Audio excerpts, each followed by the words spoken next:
Hi everyone, welcome to Honey Drops Tarot. This is a bonus reading for the sign of Cancer, Sun, Moon, Rising, or Venus. Cancer, thank you so much for being here. Thank you for all of your likes, shares, and subscribes. I truly appreciate it. Just a quick note, please do not fall for any scammers. I will never reach out to solicit for a private reading.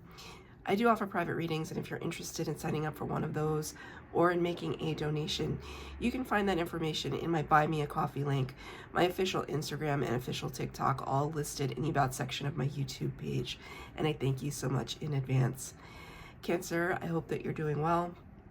If you haven't had a chance yet, please watch your 2025 forecast reading. You might get some information there that might be helpful to you throughout the year. This is just a little bonus reading. I am going to be using 2 decks for your reading today because this bonus reading is all about what you're trying to alchemize, what you're trying to kind of conjure in a magical way. Not so much with spells, but more with manifestation, but it's all kind of the same thing at the end of the day. I'm going to be using the Wild Unknown Alchemy, obviously, because it's amazing, and the Pulp Tarot for your tarot reading. Haven't used the Pulp Tarot in a while, so kind of wanted to break her out. So, cards have been pre-shuffled. I'm going to get the overall energy. What is Cancer trying to alchemize? What is Cancer trying to... Wow. Okay, that was the way that it's like kind of shot out from the deck. It kind of shot to the side and kind of, it made like a slicing motion. I don't know, like really is interesting because the word is fog, and what it was like, cut through the fog, cut through the haze, cut through the, you know, the word here also is nebula, and I always like to use that word, nebulous, right? When something is nebulous, it's kind of hard to discern, hard to distinguish. And so the number here is 39, which reduces to a 12. The Hanged Man energy, kind of in a place of stasis and pause right now, trying to get some perspective. So it all kind of comes together. I want to hold it back a little bit from the camera to see. It's almost like if it's too close, like, can we really discern what's actually going on in this? It's almost like I see, like we're looking down at a desk or something, and this looks almost like it could be a tarot card with a moon on it. I don't know, here it looks like a glass of water. So there could be something that you're working on. If you have a workstation, maybe you're working on a project or a layout of something, and you're kind of trying to get over a creative block or a hump of some kind to try and really make sense of what you have laid out for you. Could be something, Spirit just said, like a vision board, or I'm actually teaching a vision boarding session at my job. And kind of, I did it last year, but like I'm realizing there's just so many ways for us to be able to envision what we want for ourselves. There's just so many tactics and so many ways that we can go about it. And I feel as though you're kind of at this place now where you've accomplished a lot, Cancer. I'm also a Cancer. So I'm just going to say this for the collective. We've accomplished a lot, right? But there's something else that you want for yourself, which is not to say that we're constantly having to accomplish, but it is more about saying that we're trying to live our life to the fullest. And right now there could be some calling into question of what that means for us exactly, right? What that means for you. It's a beautiful card though. There's some cards in here that are kind of dark, but this one, I mean, it's just full of light. It's full of bright energy. So it's almost like when there's fog that's around, eventually it lifts because the sun heats up everything and kind of allows that trapped condensation to dissipate.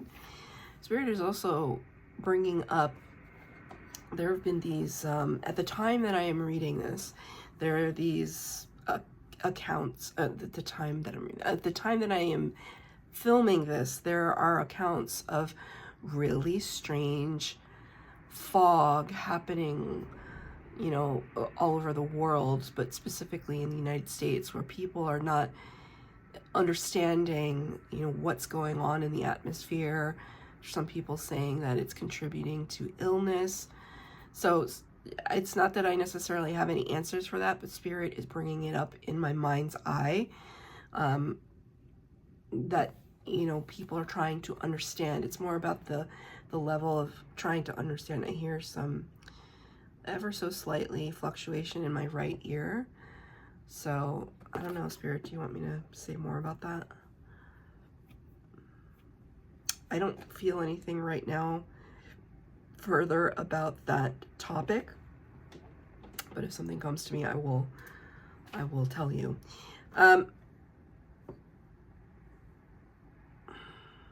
This could also be kind of a mirroring energy, a mirror.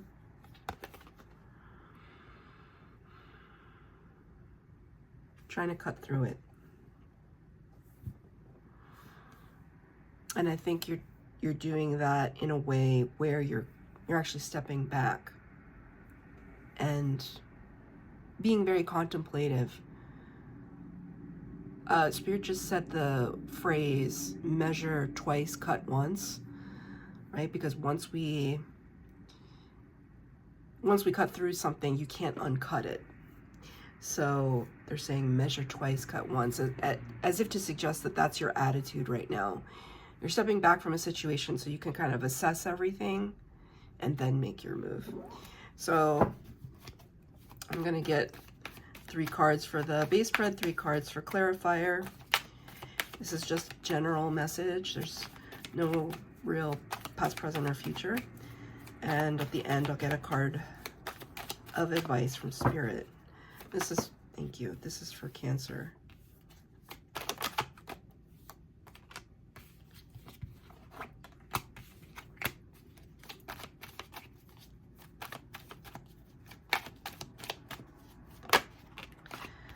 Okay.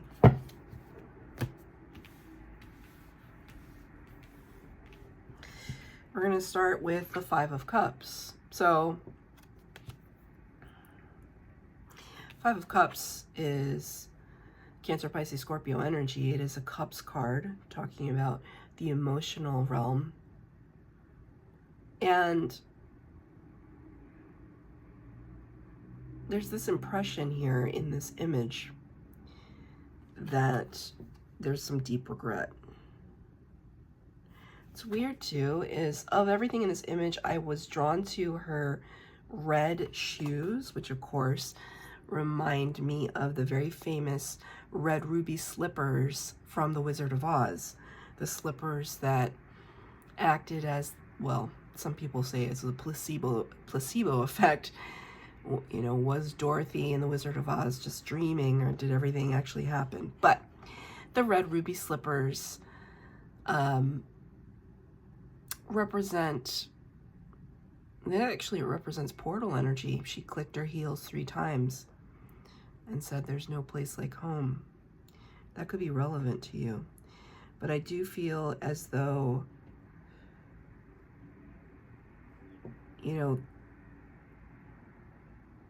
it's kind of like this Wizard of Oz energy suggests that you've seen behind the veil,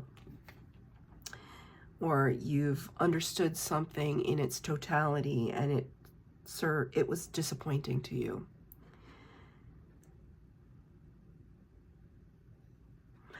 Spirit just said, how did we get here? And that could be part of this energy too, where you're trying to figure out, like, I've worked so hard on trying to understand myself, trying to be self-aware. How does this keep happening? Or how did that happen? How did we get here? Also, of course, there's a reminder that there are still 2 cups standing. So you have not, there's some of you that might be second guessing or doubting your intuition. Just because they're showing me like something from my past where, I ask Spirit, and we don't often ask Spirit, how is it that Cancer energy can be so intuitive and so psychic and be told that and feel that implicitly within our own being, and then things happen to us and we're just like, how did we not see that coming? In hindsight, that was so obvious, right? But it wasn't, right? Maybe because we were too close and we had to step back a little bit. Maybe because there was a veil over a situation that we had no control over. And the Cancer has a very trusting heart. And it's always this rude awakening when you realize that other people don't have the heart that you do. That's a really rude awakening. That there are some people out there that are manipulative, that are opportunists, that look out only for themselves or have agendas and whatever it is. I also wanted to point out, when I said red ruby slippers, I could be talking to, this message could be specifically for July Cancers, as just that particular card. It could be, just because ruby is the gem for July. It's clarified by the Strength card in the reverse, Major Arcana number 8, Leo energy. Strength card in reverse kind of signals to me that there is some pride that's still at play. Okay, a spirit is singing the song by Richard Marx. Should have known better than to fall in love with you. Now love is just a faded memory. I don't remember the rest of the words. It's an old song. I think that song is from like the 80s or early 90s, but probably 80s. Now love is just a faded memory. Something like this. That's a good song. Richard Marx. He's awesome. Even now, he has an Instagram account and he's pretty funny. So I have no idea what his politics are. I have no idea. I'm just, every once in a while, I see him pop up in my screen and I just think everything he has to say is pretty snappy. But they're singing that song. Should have known better than to fall in love with you. Now love is just a faded memory. So, could be love for some of you. Could be friendship too. How was one so mistaken? Sometimes I gotta tell you though, it's like not your fault. Also, people change. You change. People change. And sometimes it's like we're just all going to go through this evolution, and sometimes it melts and works in tandem with our chemistry, and sometimes it just doesn't. But I do feel a lament here. I do feel a regret and a sadness. And it's difficult for you to get over this one. You're still struggling with it a little bit. The next card we have here is the Ten of Swords in reverse. This is kind of devastation, just being flattened, being really, Spirit just said knocked for 6. I have no idea. I have no idea what that phrase actually means. Knocked for 6. I have a feeling that it kind of means something like caught off guard. Don't quote me on that. I have no idea. Spirit just said knocked for 6. Don't know. When the card is in reverse, whenever the 10s are in reverse, we're a little stuck. Whenever any of the cards are in reverse, it's almost like the energy of that card is like a stalling engine. It's like it doesn't turn on at the first. Well, now cars have buttons, but when they used to have keys, it's just like you like try to rev the engine a little bit, or the starter wouldn't work and it would just be like zzz, zzz, but like the car wouldn't start. And this is what I'm feeling right now. Like the energy of the card cannot complete. And so we can't move back to the Ace of Swords, because the Ace of Swords is after the 10, which is epiphany, clarity, illumination. So there's still some, this is like a lot of struggle and strife, right? But it is clarified by the Knight of Swords, which is a messenger of truth. So there was something here that you learned something, and this is what kind of suggests to me that you learned something, which is causing you to be in this upside down reverse 10 of Swords. It's like, what do you mean X, Y, and Z? Like, how could this be? Again, how could I have missed it? What is it? What have we learned? What information has come through, Spirit, for Cancers? Okay, King of Wands. This is Aries, Leo, Sagittarius energy. I attribute it more to Aries. I mean, I know what this means for me personally, but for all of you, it's like, this is a character outside of yourself. Doesn't have to be a fire sign, but it is somebody who is in charge, or it's somebody who has a lot of authority, a lot of say, a lot of clout.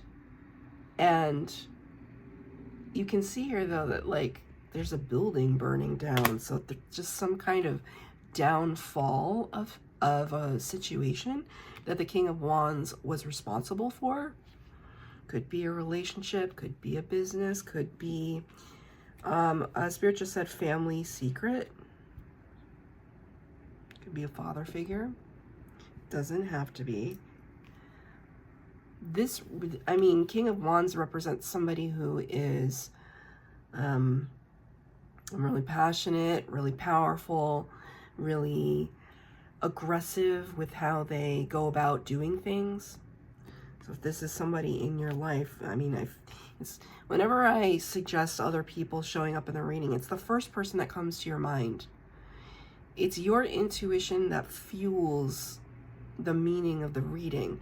So when I held this card up and I said, oh, this is somebody outside of you, somebody in charge, somebody who has a lot of authority, it's the first person that came to your mind. That's the person that we're talking about here.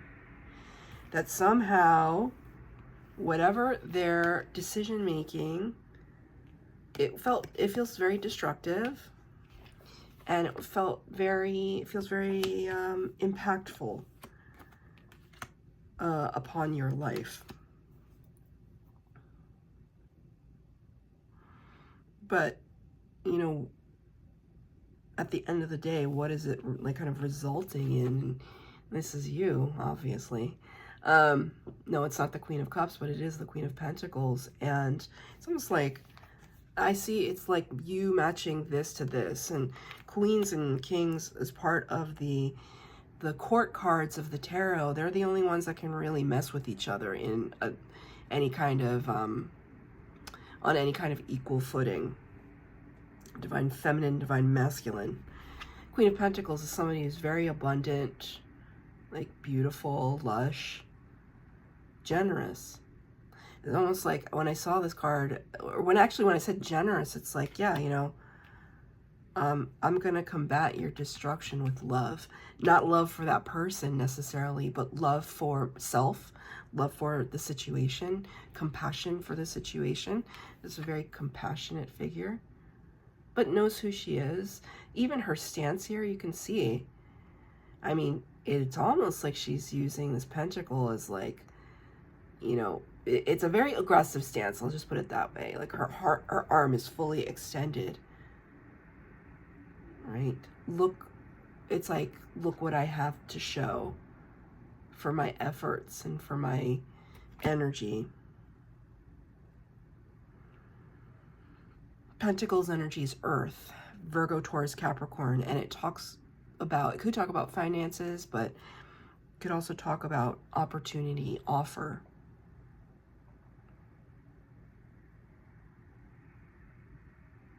It's clarified by the Ten of Wands. Lots of fire showing up in your reading today, fire and air, right? The only cups card that came out was one that was kind of sad and forlorn. 10 of Wands talks about burden, but as it is the 10 in the upright, it will soon be lifted. Someone is going to either lift this burden from you, or you're going to be able to put this burden down. There's so much we've amassed and garnered and accumulated in terms of our experiences over time, and now we're going to put those down now to make room for new experiences. We may be putting some finances towards those new experiences. So for example, if it's like you want to buy a new car, or you want to buy a new place, or go on a trip or whatever, you might be kind of traveling light and putting your funds towards something that is going to maybe, you know, honestly heal a little bit of this energy, which is not to say, I'm not talking about retail therapy. I'm talking about actual, like, communing with the self, building stability, creating safe environment for yourself.